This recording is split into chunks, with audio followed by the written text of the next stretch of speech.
Welcome, everyone, to our first third Thursday of 2026. I am Sarah Renee Beach. I am the program director here at the Writers League of Texas. Tonight, we will be talking about what it means to write toward hope and to lead lives that center creativity in this upcoming year. We are so fortunate to be joined tonight by three really fantastic writers and artists.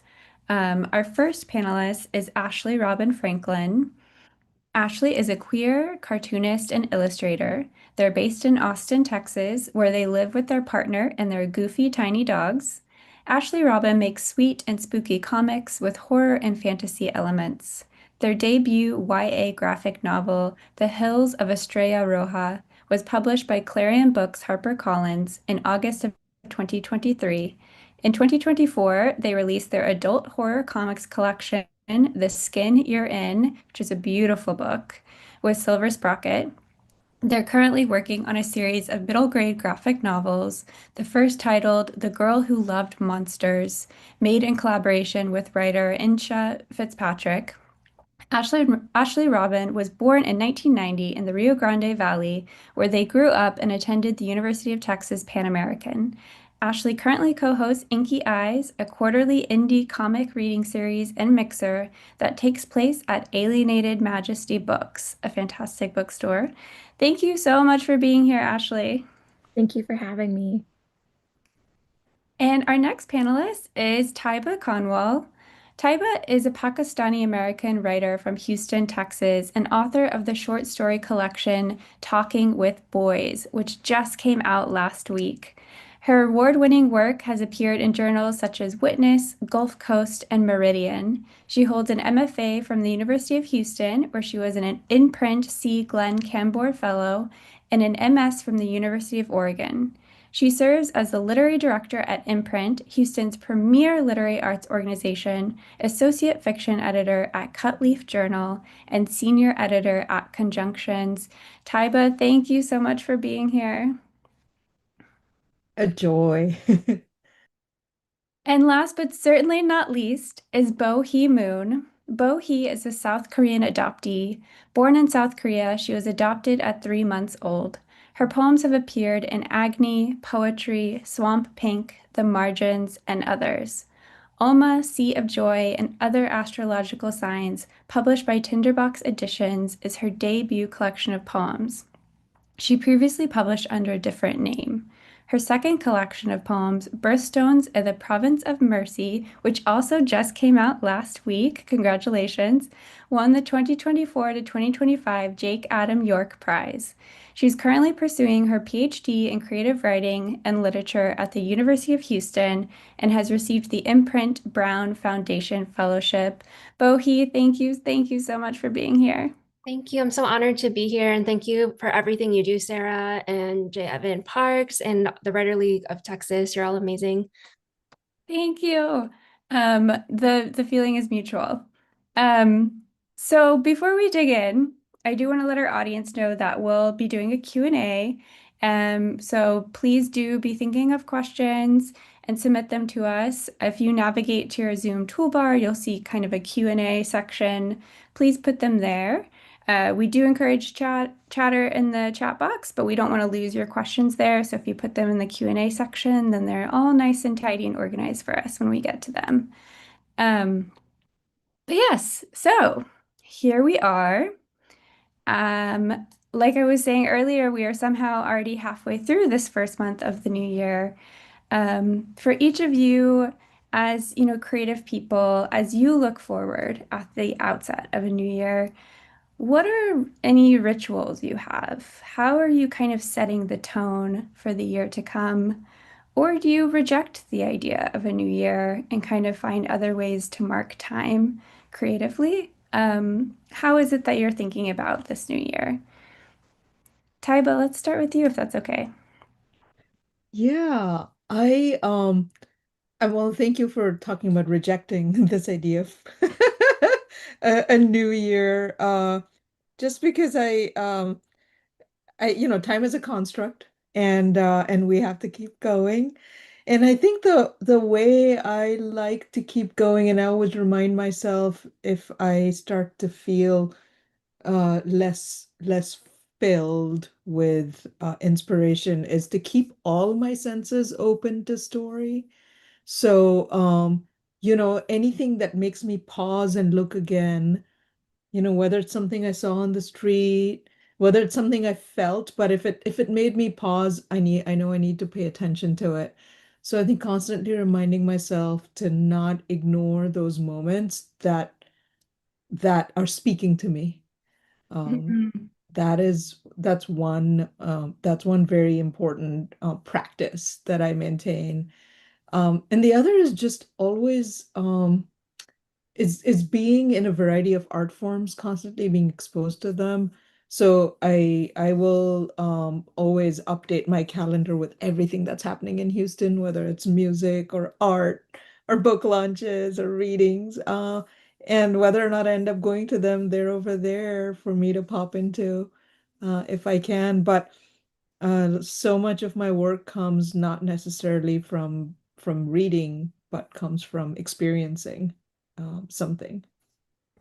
Oh, that's really beautiful. And I like that you're pointing out that this is something you maintain year round, not necessarily at the outset of a year, but that's really, really helpful practices. Yeah. Um, Ashley, what about you at the outset of a new year? Do you have any sort of ritual or tone setting practice you have? So in the past few years, I've done kind of a lot of like year in review where I'll usually make like a personal comic and I'll talk about, everything that happened in the year and my favorite books and movies and stuff. And then I'll try to make goals.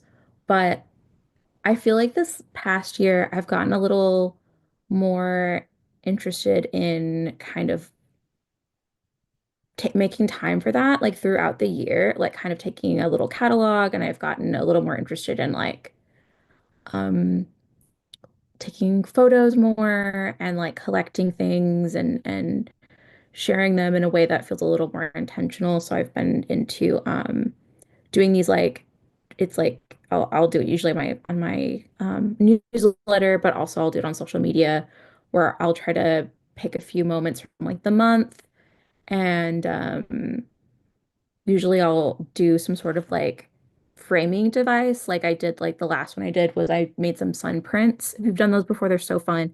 And made like a physical little frame that I scanned. And I've just been trying to do that kind of thing where it's like I'm trying to pick the things from social media and from that kind of all that I actually like. And I love seeing people's photos and hearing about, what has been really delightful to them and special to them. And so I, instead of doing a big year in review, I think I just want to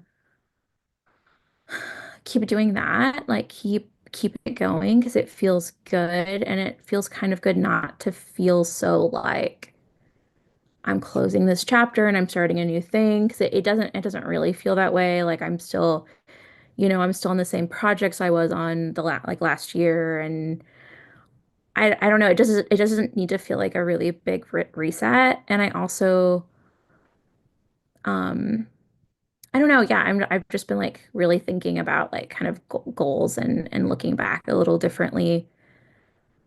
So I don't know. Yeah, trying to think of like the things that have worked in this past year that have been feeling really good and like just keep them going.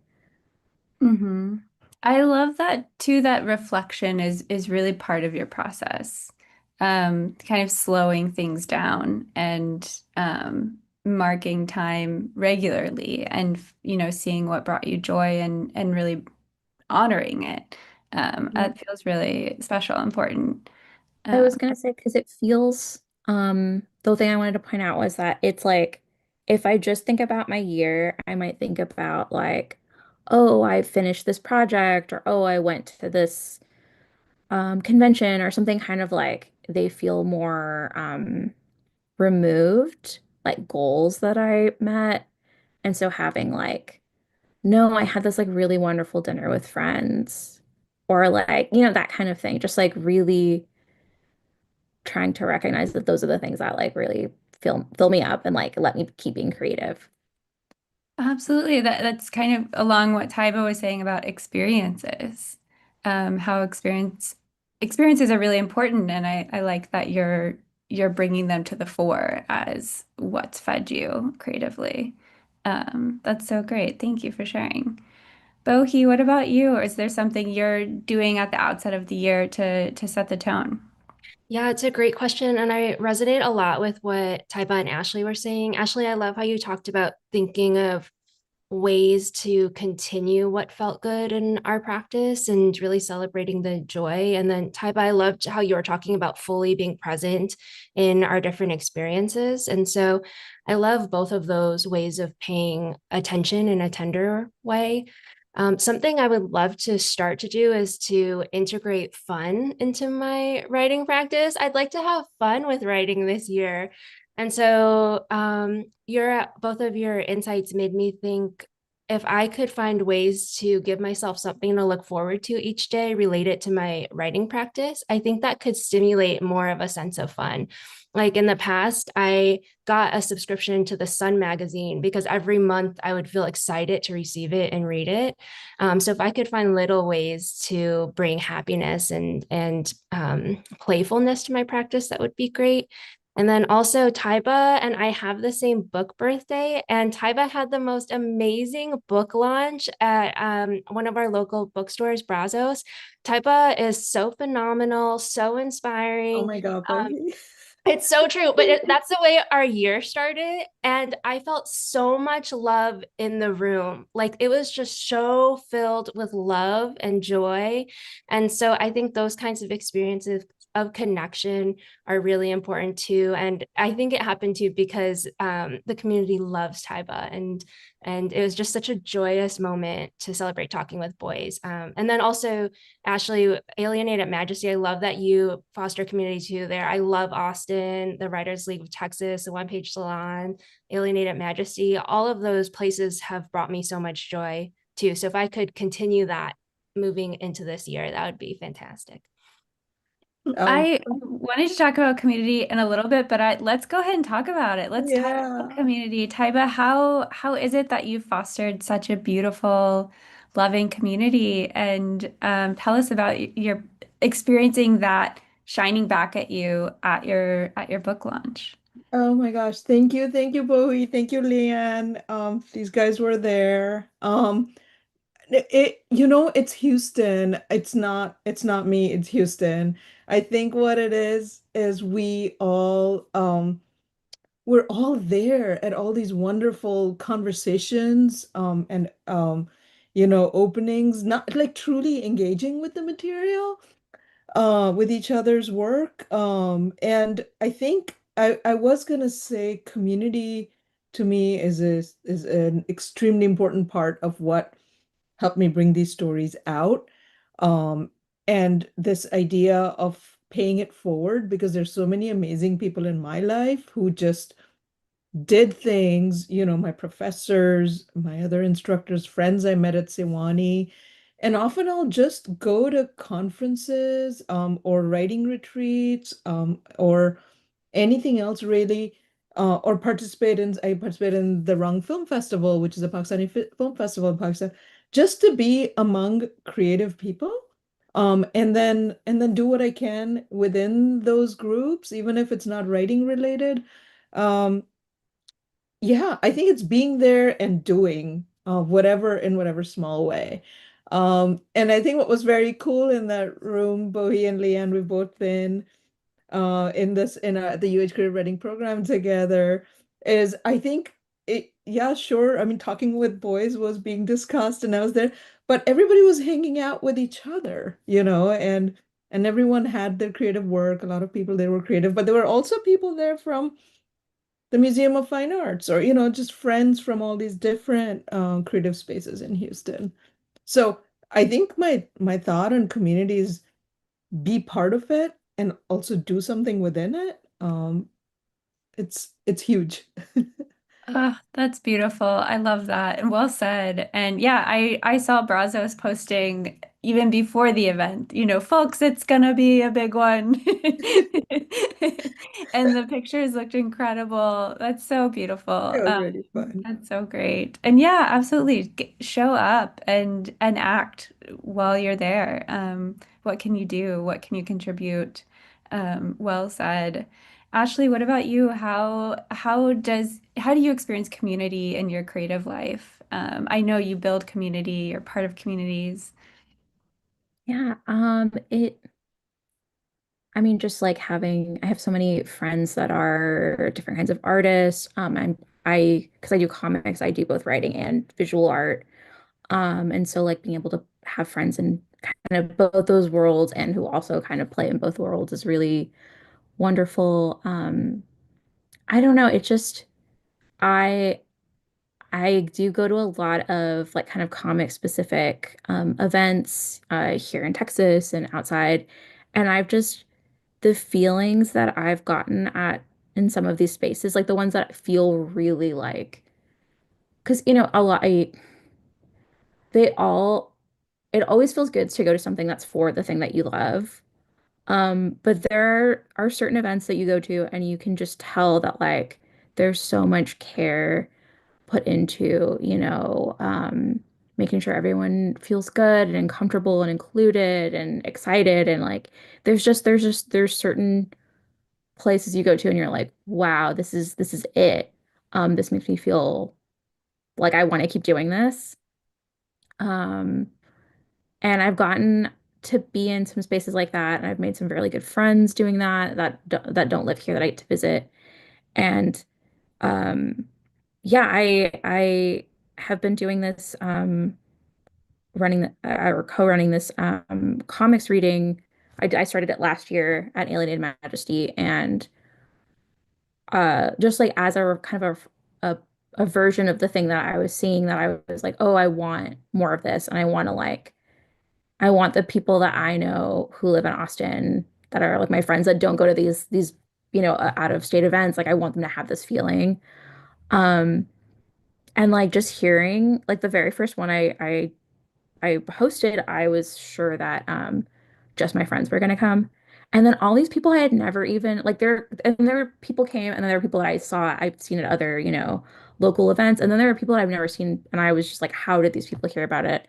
And I just kept hearing people say like, we didn't know that people could do this kind of event for comics because it's like there are a lot of events that are more where you're selling stuff or you're going to panels, but it's like comics reading, it's like it's very vulnerable. Like you go up and you show your comic and you read it aloud, and then we also have like a mixer element, so it's like a drink and draw. People are talking and they're talking about their work and sharing their work.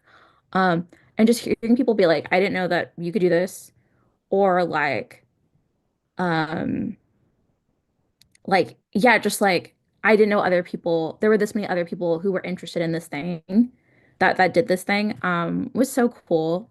Uh, yeah, I don't know. I feel just that even though writing and illustrating all that stuff it can feel so solitary at times, like you do need your alone time where you're like, banging away at your project. It's like without that community, it's both like I wouldn't have anything to write about, like really, because I wouldn't have those experiences that inform what I'm making, and also then I wouldn't have anyone to share it with. So it's like it is both like what feeds it and what makes it feel worth doing and like sustainable.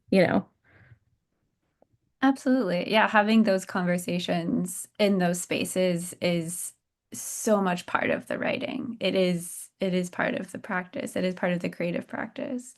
And I love that, this idea that if you needed something and saw a need for something, someone else probably needs it too, or, desires that too. So that's so cool that that outcome was, beyond your expectations. And I'm so glad you've been doing that. And I hope any illustrators out there now know about it and will come find you at Alienated Majesty. And just But come, even if you don't make comics, just come. It's fun. yeah, It's it fun. sounds like it's a really good time. I'm gonna come to one. Um, And Bohi, what about you? What's been your experience of community in your creative life? Well, I love the opportunity to do virtual events like this so that we all can connect. And years ago, I was part of the Adoptee Literary Festival, and that was amazing too to connect with other adoptee writers in the adoptee community. Both Austin and Houston are special to me. I used to live in Arizona and then I moved to Austin on my own and I didn't know anyone. And I went to just different events like Alienate Up Majesty. And I loved being part of the One Page Salon and just those different organizations like the Writers League of Texas and the community in Austin was so welcoming. And it felt so vulnerable to move to a new city for the first time. So just being able to go to new events that I hadn't been to before and meet people and feel like there was this atmosphere of being included and also welcomed as someone new was really special. And then I moved to Houston to pursue my PhD, and I found that there was also a community of really talented writers, but also opportunities to meet a lot of different people and get connected that way. So I'm really thankful for both communities and to be able to just try to experience something new and to have it be received and for vulnerability to really be appreciated, I think is really beautiful. Yeah, I know we met in Austin, and I'm so glad that we did. And then I went to an imprint event in Houston, and there you were. And yeah, it's so great. But thank you all. I've like lost my place mentally because I'm just so I just love hearing you all talk. Okay, here I am. So this is my third year hosting this January third Thursday, kind of talking about the new year. And I knew this year I wanted to do something that acknowledged the difficulty. The difficulties that writers and artists are facing, both the literal challenges of book bans and funding cuts, things that are, undermining us in our creative lives, but also the implicit notion that maybe creativity isn't the most important endeavor or a good use of your time, those kind of self-doubts that can creep in. I'll confess that at one point we had titled this talk, this panel, Writing Against Futility. And after a few staff discussions, we did land on writing toward hope. And I'll credit Evan for pushing me in that direction. And it's a slight but important distinction, right? To like work towards something better. Um, and I think we heard a lot of that in what you all were just saying about community. But I'd love to hear how each of you are navigating your creative lives given our current moment. And like, what's your relationship to hope? Is it a word you're kind of like, when I invited you, where you're like, interesting title, or is it something that you center in your creative output? How are you thinking about this? And Taibo, we'll start with you. Okay, I have two things for that. I think one just for my own stories. And I just found myself doing this not intentionally, but I believe I have happy endings. They're not in a cheesy way, I don't think, but they end, I think they're triumphant in some way for my characters. Maybe not necessarily my main character, but somebody in there's triumphing in some way. And I think I learned that from Charles Dickens because the bad guys get their due, and then, even if the good guys don't, So, you kind of have to be shameless about that. And I used to hesitate because I feel like that's not the done thing in a lot of like when I was, first starting to write my stories, it was kind of uncool to end up happy. And I'm like, no, that's pretty cool actually. You gotta win. Winning is cool. So in one way or another. It's not that I'm sort of working toward that intentionally because I never know where my stories are gonna end up, but that just kind of becomes the natural path for my characters in many ways. Um, so there's that. But I think the other big thing for hope for me is to give it to others. And I'm very intentional about that in that I'm an editor at Conjunctions. I was an editor at Gulf Coast Journal. I'm an editor at cut leaf. And I believe I have an ear for certain stories or stories being written by certain writers that other editors might not have an ear for.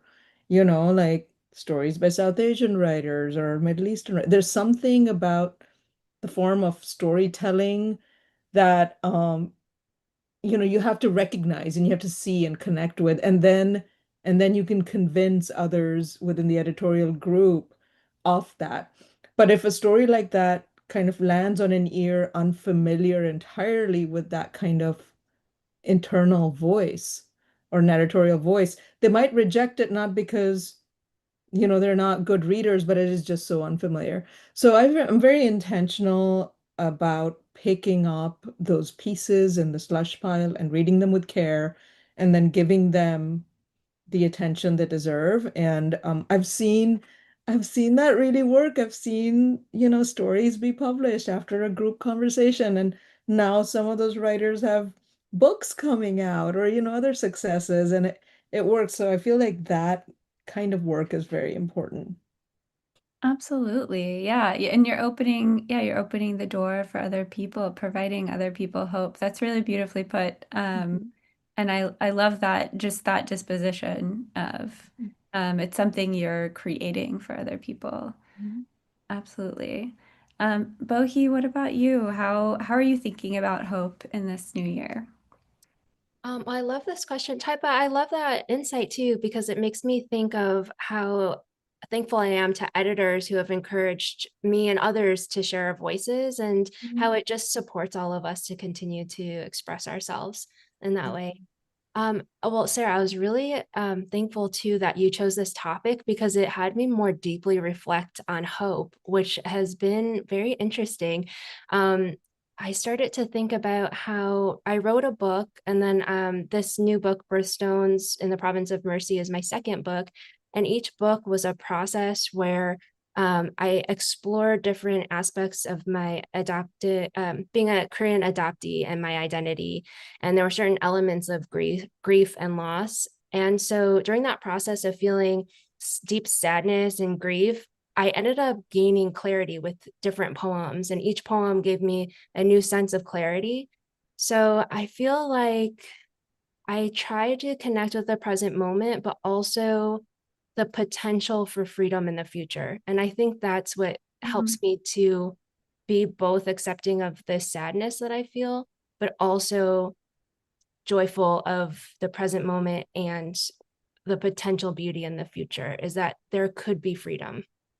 Mm. Oh, yeah, that idea of the potentiality is, yeah, so important and so present in your work.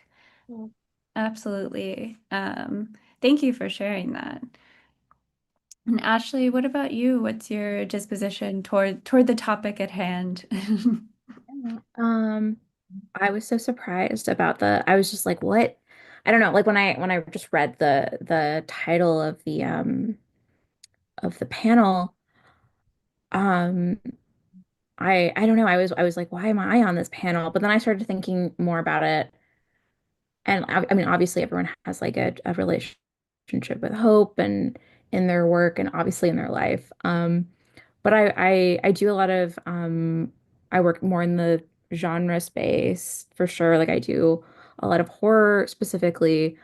And so it might seem like something that might not mesh as well with my sensibilities, but the more I thought about it, the more I'm like that I in everything everything I like art that I consume and I work on, I do need even stuff that's dark or like, yeah, like when I'm working on like a horror story, for example, like I something that's just bleak is not interesting. It's like not interesting to read. It's not interesting to write. It's like it's just I don't know. Like I need that hope for sure in in a story and especially in like in something that's darker. Um I it's funny because I saw a movie earlier and I was thinking about how Um, it was 28 years later, and my friend and I were talking about how this one and the one before it, the best thing about them is like how they are like there's moments of we meet like cynical characters, but they all have this un underlining element of hope that is so like enriching and so interesting the way that like rubs up against like that with like really impossible or really dark scenarios. And yeah, I don't know. I really think it's like essential. Like I feel like things that are essential for me in especially when I'm working on stuff that's like darker is like I need a little hope and I need it to be a little funny. Mm, Like, I need a moment of like levity, you know? Like I gotta have them both to like feel really like good about the thing that I'm working on or usually consuming as well. totally. And I feel like duality is really important too. Like I feel like you made a good point. That's something that's just fully bleak isn't interesting, because there's no dimension there, right? And so bringing in that other dimension, is so important and makes the work better. So thank you. And Ashley, I'm going to stick with you for this next question. So if you could say a little bit more about the themes that you're working on, maybe in what you have coming up or in your last book, and what are you looking for inspiration for these particular topics that you're kind of working through? That's a good question. Yeah, so I mean, there are definitely some overarching either themes or just like images or there are like, you know, points that I'm often hitting or revisiting. Like I do things that are usually mysterious or a little scary. I usually include, or I always include queer characters, queer main characters. That's really important to me. Um, and then besides that, it's like I like to write and draw things that take place, like for example, in Texas or in South Texas, like places that feel familiar, because that's just really interesting to me to like really make the location and the land uh important.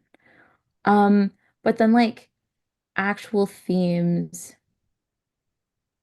I don't know. I think like self-discovery is a frequent one, and that could also be both in a positive and in like a really negative way. Um, in a way that's like kind of fun to play with, and I think I do a lot. Um, like romance and like and relationships and like the both the positive like the lighter and the much darker side of that. Kind of I think it's a lot of the same themes, and I like to kind of look at them in different ways, kind of like here's the gross side of the rock, you know? Hmm. Yeah.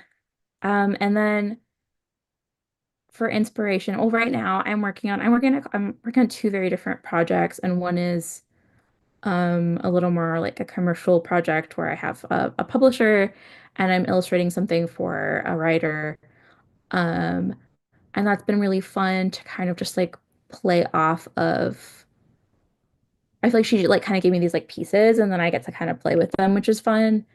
And then because I'm working on that, a very different thing I'm doing is I've been working on uh like a just like a prose thing. Like I've been trying to write a novel, which I haven't done that kind of writing in a really long time. I actually shared a little bit of it at At one page. yeah, one page.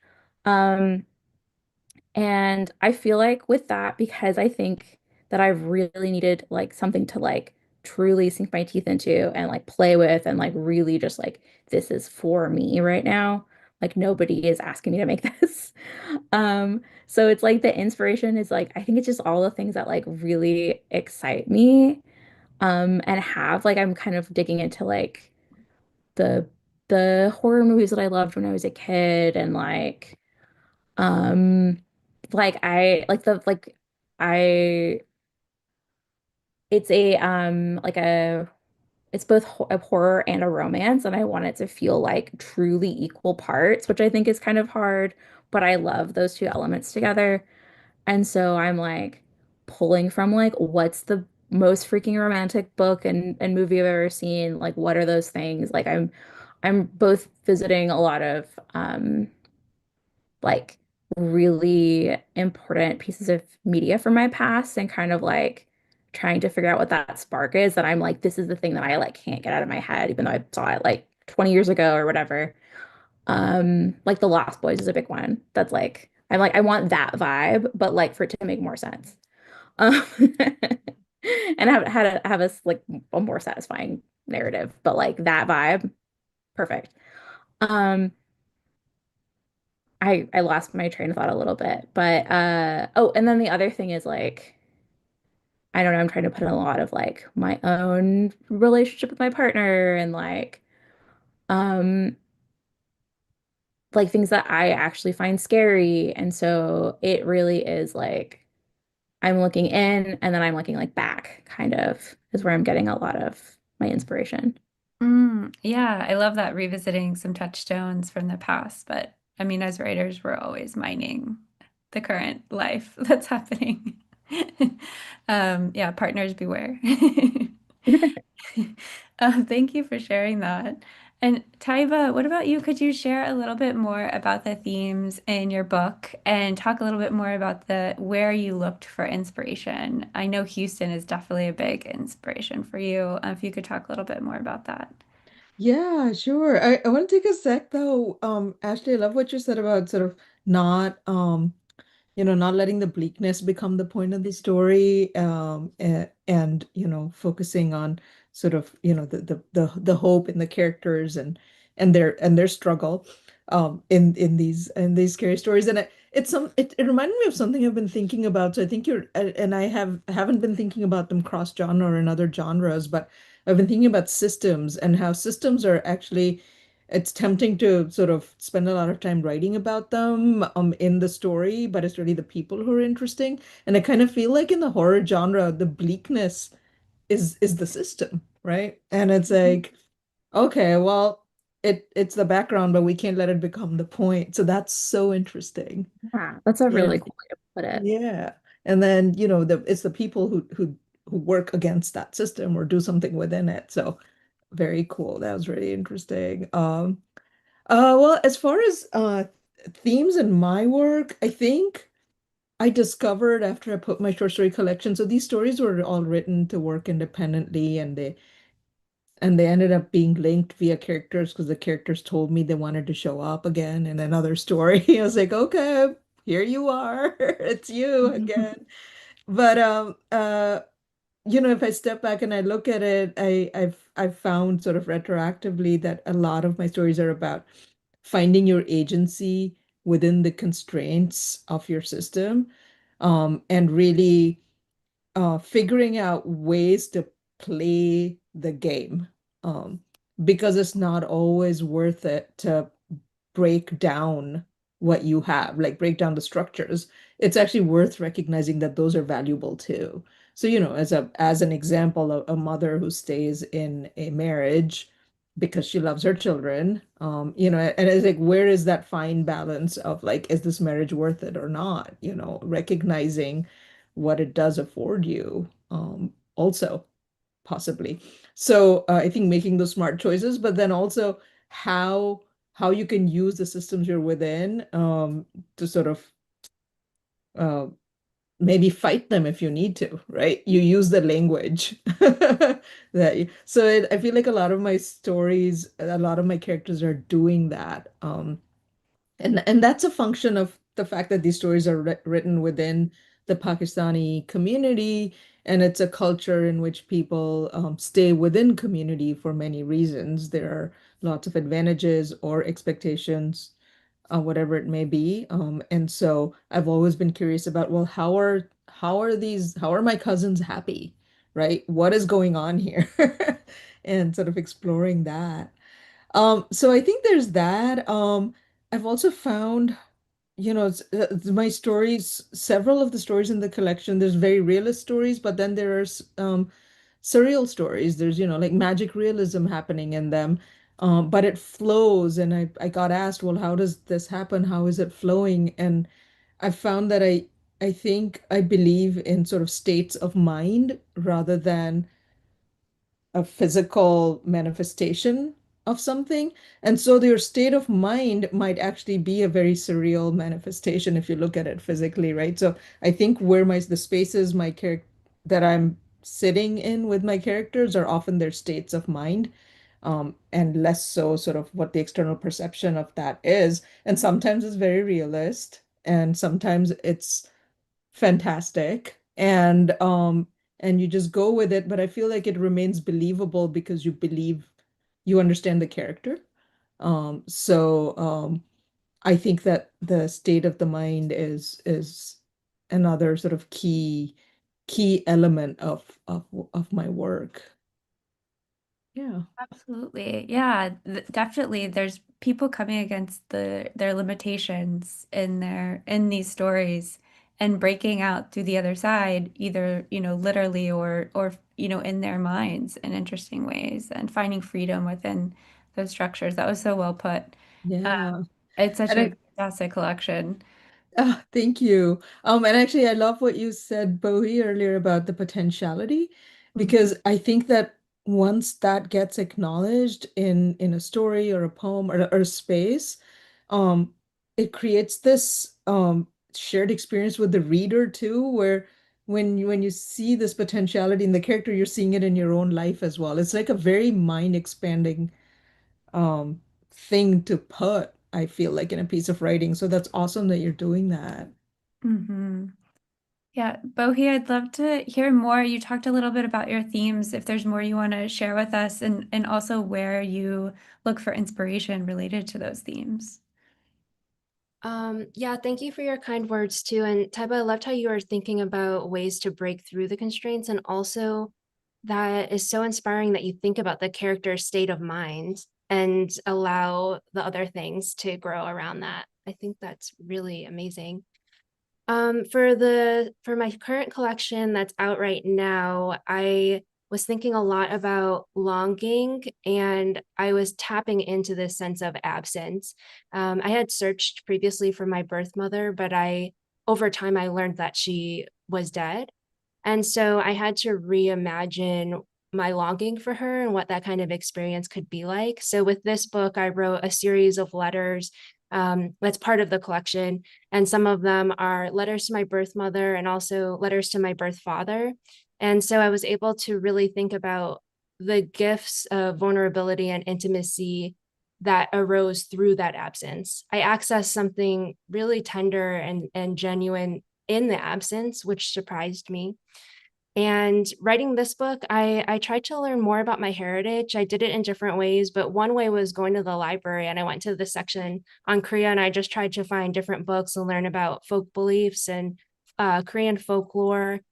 And I also looked up articles to learn about different elements that resonated with me, and then use that to inspire me to write and tap more deeply into my emotions and also my wishes and my desires. And currently, I'm trying to write some more poems. Over the summer, I went back to Korea for an adoptees trip. It was a group of adoptees, and we were searching for our birth families.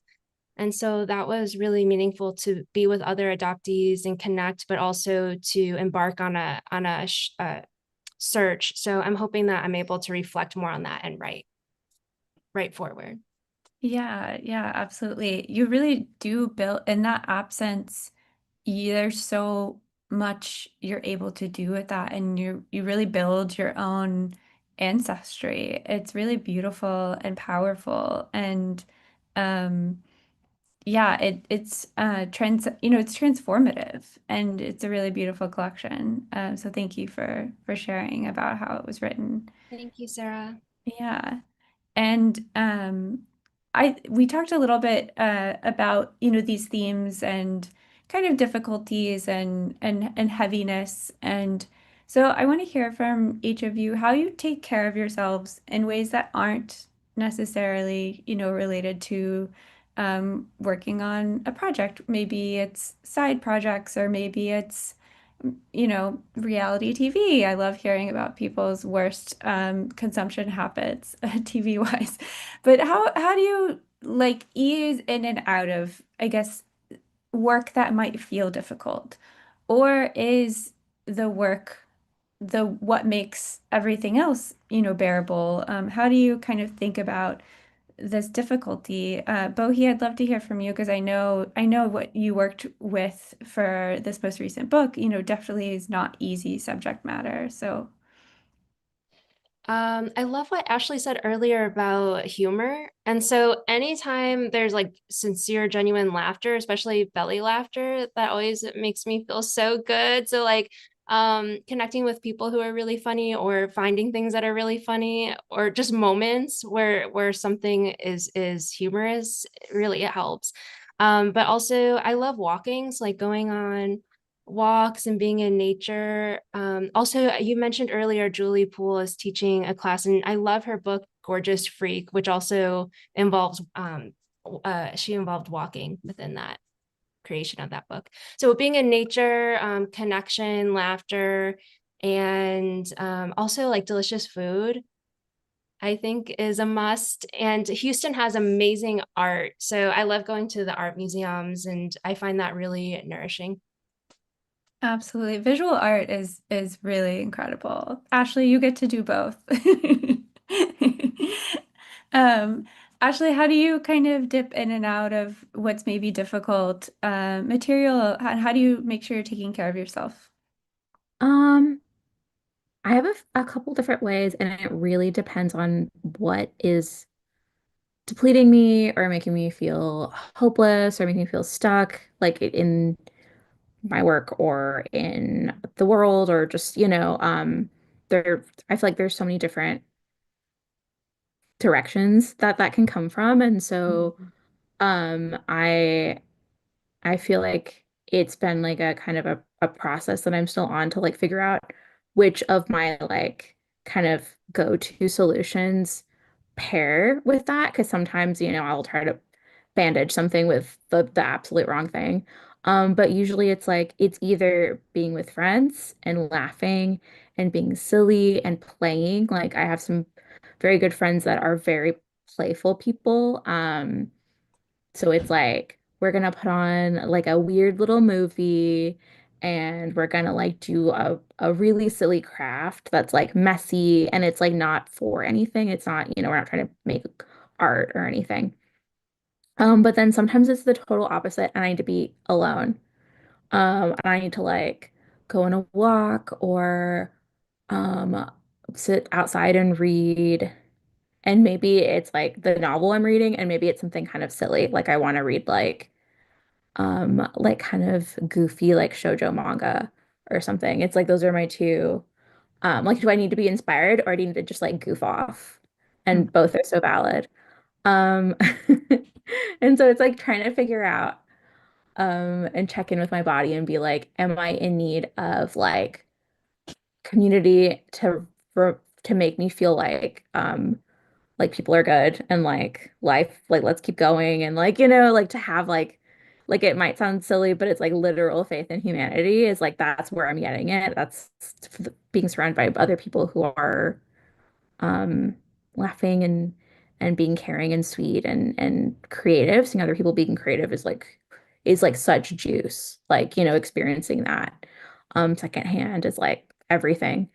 Or do I need to like decompress? That's like a huge one for me. And like, I need it to be quiet. And I need I need like familiar, cozy things. So those are like my two big modes where it's like I love you guys, but like let me let me like turn the lights down and like just be whew. Yeah, and I love what you said about checking in with your body, asking yourself, what do I need right now? That's so important. I think it's so easy to forget that we can turn inward and ask ourselves, what do I need? So thank you for sharing that. Taiba, what about you? How do you make sure you're taking care of yourself and when you're going in and out of difficult material? Yeah. Well, I think first it's really important for me to listen to my stories themselves and when they're pushing me away. I Yeah, I don't sit there and try. I don't sit in front of a blank page. Like when a piece tells me to go away, I just go away. And sometimes it's years. Like there are a couple of stories in this collection that remained just a page for a long time until something else came along and informed. So I think listening to that's very important because if I what I the most stressful thing for me in writing is when I'm forcing a piece of writing. Um, then it's I'm not following it, you know? And so doing that. So when I step away, there's a couple of things. I subscribe to too many journals. And when I say too many, literally they're just piled up all over my coffee table and they keep coming. And just sitting down with the variety of material you can find, just pick up an essay, pick up anything and read it. It is the most refreshing thing because it's contemporary work, and that's exciting and it's short and it's there and it's just suddenly transports you. It's not even like a novel, right? Or something you almost never know what you're going to get when you open up a journal and suddenly you're sucked in. So it's really a transporting experience for me. And then I cook up a storm and I cook for many people. I Mhm. love that. It really makes me feel good. And I never plan my cooking. So I think that is what I love about cooking too, is I will cook with whatever is there. And so it's very relaxing in that I don't have to do anything to a structure or formula or to an end. Um, Mhm. I just do. So that's nice. Oh, yes. Yeah. You're, not following a recipe, you're not Yeah. making a list and going to the grocery store. You're just Yeah. seeing what do I have and what can I make from this? That does sound Yeah. really And how many soothing. people can I feed with it? Yeah, absolutely. And gosh, literary journals are such a Mm. gift, aren't they? Yeah.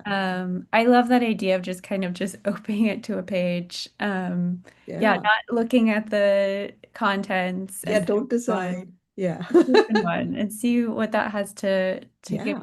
I love that idea. I'm going to do that because I too am oversubscribed to literary journals. I have so many right here. Um, Great, great advice. Thank you all so much. I want to remind everyone to submit some questions. I am going to ask just one more question.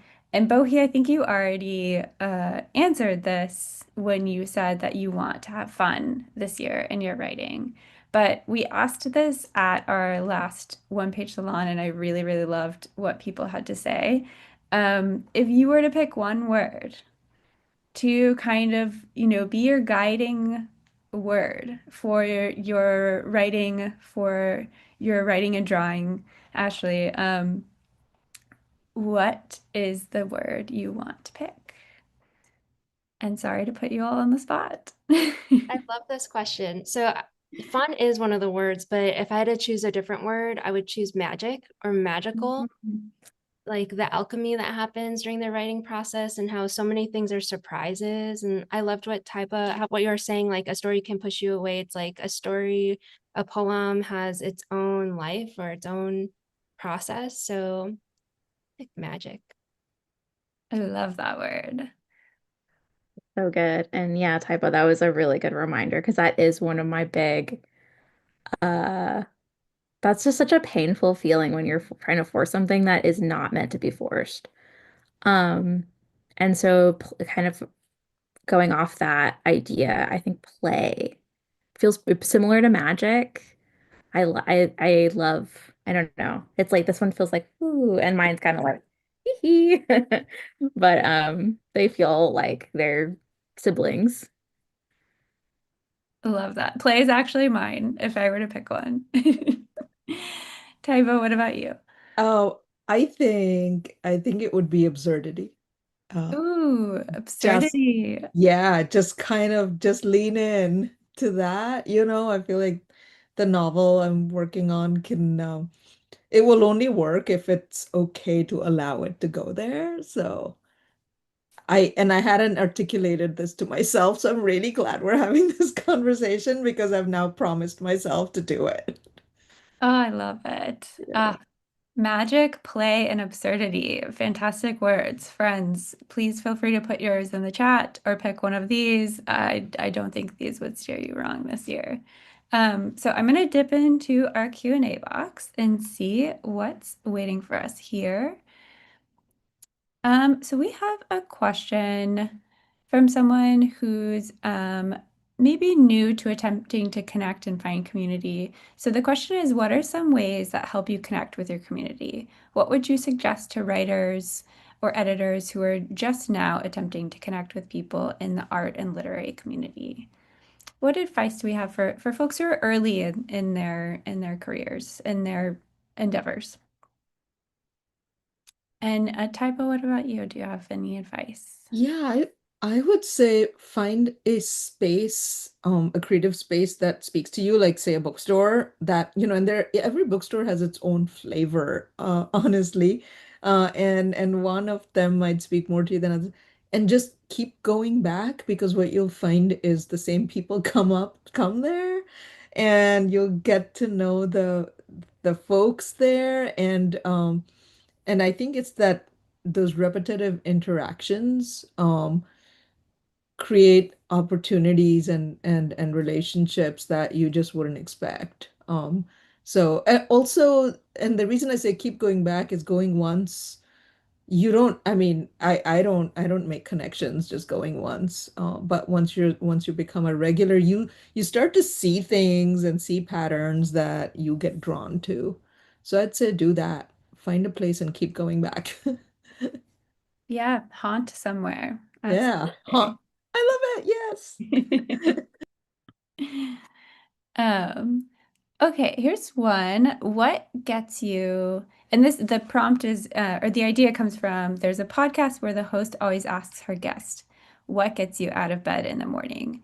And this person is rephrasing the question to be, what gets you to sit down and write or draw every day? Ashley, any thoughts? Two thoughts.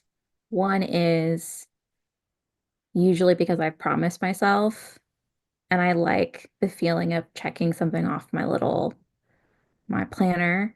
And then the other answer is because I know how I'll feel if I don't, and I won't feel like myself. Like if I don't do something creative every day, whether it's, working on this writing project or doodling or working on the book I'm illustrating, um, I won't feel like Ashley. So I know that I've learned that the hard way. So I'm like, I remember.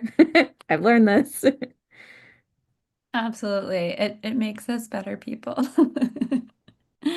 Um, and this is kind of along the same lines, but what are your best options to either stop or reduce interruptions? And Joyce is saying, I find the people in my life have a radar for when I need writing time alone, and they are the most needy then. I'm sure we can all relate to this.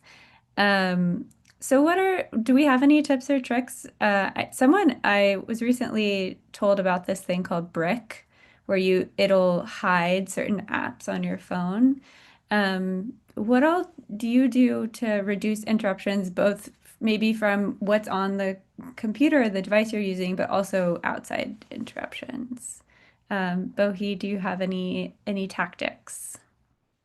One thing that helps sometimes is like finding a quiet place where people don't know that you are going there, like doing a stealth kind of excursion.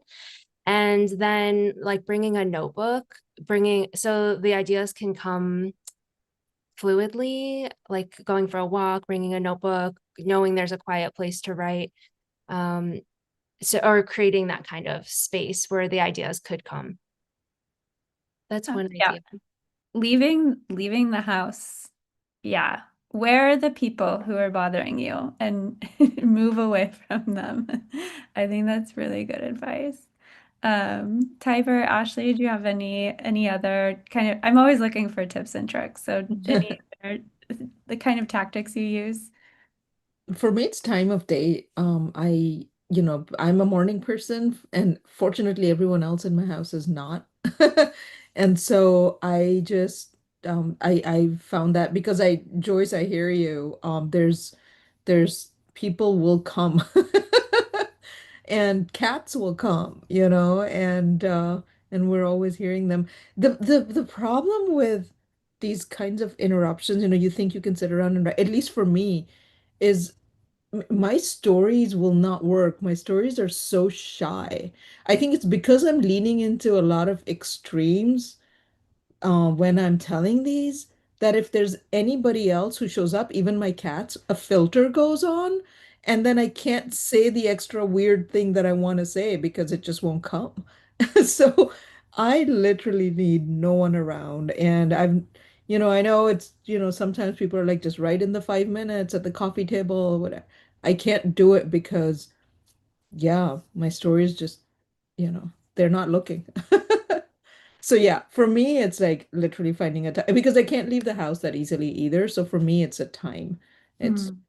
6 a.m. to 9 a.m., or something on weekends. So Yeah. Um, the things that help me usually are as far as the device, like I don't watch stuff on my laptop, like I watch stuff on TV. So just like being like this device, this thing is only for this one thing, kind of helps me with resist temptation, like making like physical, like I don't bring my phone in here, I put on my Apple Watch or whatever, or like I literally tell people like don't, like I won't answer right now for like this block of time. Um, that kind of thing. Or having a place that's like this is the place I go to work on this. Like lately I've been going to a specific library to work on the writing project. And that's been really great. And like if I feel like I want to do extra outside of there, I usually do, then I'll do some at home or whatever, but it's like making sure that like I remember that I have that date with myself where I'm gonna do that library and it like I'm getting like the Pavlovian response. I'm like I get there and I'm like I know what time it is. I know what I'm here for. Like it's like and my body's like I don't know. My body, my brain are locked in on it. Hmm. Um and then just having also like a a friend who also is working like co-working makes the such a difference because then it's like I am like, oh, me and so and so are gonna go work for 2 hours somewhere. And they're gonna be drawing or writing, and it's like I think having someone else makes it feel more legit to anyone who's like, oh, but just change your plan, or oh, can you do this thing with me or for me? It's like, no, I already promised this person these 2 hours. I feel like it makes it so much. It's like I'm not gonna. Maybe I'll accidentally break a promise to myself, but I'm not going to if I've like scheduled this time with my friend. Um, and then yeah, Absolutely. having someone next to me, I'm like, I'm going. If they're going, I'm going. Yeah, that notion of kind of body doubling. Yeah. I love what you said earlier. You were talking about the writing project you're doing, and you're saying nobody asked for this. And I think that all the time when I'm writing, nobody asked for this. But if you set up these accountability models, then there are people kind of asking you about it, and there are, people who are invested in what you're doing, and it motivates you more to work on it and to keep that promise to yourself and that other person.